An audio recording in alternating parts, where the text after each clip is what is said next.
Welcome back to Life Unfiltered with the voice who listens. Today we're diving into a topic that's not only serious but absolutely necessary to talk about knowing who your real friends are. Because let's face it, some of the people smiling in your face could be plotting behind your back. I mean, we've all heard the saying keep your friends close and your enemies closer, right? But what if they're keeping you close because they see you as the enemy? Grab your tea, coffee, or kombucha, whatever helps you digest the truth, because we're getting real about fake friends and what to watch out for. First, let me tell you about some heartbreaking stories that remind us why we have to be so careful about who we trust. Kenneka Jenkins was just 19 years old when she attended a party at a hotel in 2017 with people she thought were friends. Hours later, she was found dead in a walk in freezer. Her friends claimed they didn't know what happened to her, but surveillance footage showed Kenneka stumbling through the hotel halls, clearly in distress. Did they help her? No. Did they even stay by her side to make sure she was okay? Nope. Instead, they partied on. This tragic case leaves us asking, were these people ever really her friends? Or were they just there for the vibes while Kenneka paid the ultimate price for misplaced trust? Then there's Shanquella Robinson, a thriving 25-year-old entrepreneur who went on a luxury trip to Mexico with people she called her friends. But just 24 hours later, she was dead. These so-called friends claim she died from alcohol poisoning, but an autopsy showed she had several spinal injuries. And if that wasn't bad enough, a video surfaced showing one of her friends physically attacking her while she was naked, while others stood by doing nothing, especially the person who was recording the whole thing.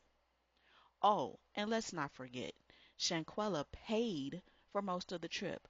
Imagine paying to be around people who end up being your worst nightmare and ultimately lead to the last moments of your life. And let's talk about Tamla Horsford, a mother of five who attended an adult sleepover in 2018. She was the only black person there. The next morning, she was found dead in the backyard. Her death was ruled accidental, but the lack of urgency in investigating her case speaks volumes. To make matters worse, racial comments were reportedly made during the investigation, and some of the people at the party were connected to law enforcement. Now, I'm not saying you shouldn't have friends of different races. I totally believe in diversity. But when you're the only one of a particular group in a larger setting, you need to stay aware. If something happens, those people might stick together, leaving you out to dry. In this case, the other people who were in attendance of the adult sleepover, they have not provided any information. They are sticking together and they're keeping secrets.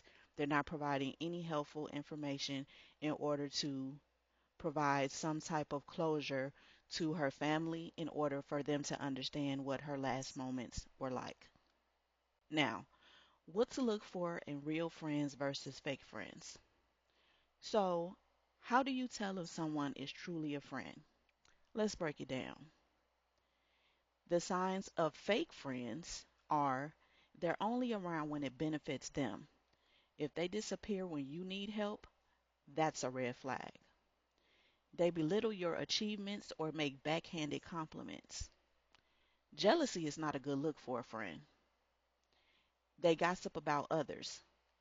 If they're spilling someone else's tea, they're probably spilling yours too. They don't respect your boundaries. True friends honor your no without making you feel guilty. Signs of a true friend. They show up for you in good times and bad. They're there. They celebrate your wins. No jealousy. They're genuinely happy for your success. They listen without judgment. You feel safe being yourself around them. They hold you accountable with kindness. They'll call you out, but in a way that helps you to grow. Now let's switch gears because fake friends aren't the only people you need to watch out for. Fake partners can be just as dangerous. Sade Carlina Robinson. She went on a date with someone she barely knew, and tragically, it was her last. She was murdered by the man she met. So, how do you avoid this? Well, you can try to ask some questions before the first date, such as: what are your intentions? How do you spend your free time? How do you handle conflict? Ask them personal questions about themselves. In this case, she was going on her first date. The date she went on was with a white man. So typically, I would say if you are dating someone of another race, ask them if they dated other people from other races. Dig into that, find out more information. You want to know if they tend to like people of your race. Is this their first time? Listen to how they say things. Do they sound like they're happy when they're discussing it? Do they sound angry? Do they sound like there's something going on? You have to really pay attention to everything. What they say, how they say it, what is their tone, um, if you can get on video, see what they look like while they're saying it. You have to try to pick up on everything because people are super slick nowadays. So you have to do everything you can to try to find out as much information as possible. Look out for these red flags in their answers. If they're vague or dismissive, they're probably hiding something. If they're overly controlling about the date's details, that's usually a bad sign also. Naomi Hunt and Fiona Holm. They both fell victim to a man who seemed charming at first but later became obsessive and controlling.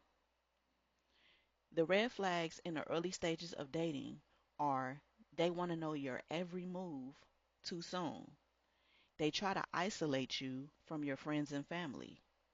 They push boundaries and don't take no for an answer. And if you're dealing with someone abusive, don't just rely on the police. Consider seeking help from domestic violence organizations or trusted friends who can help you create a safety plan.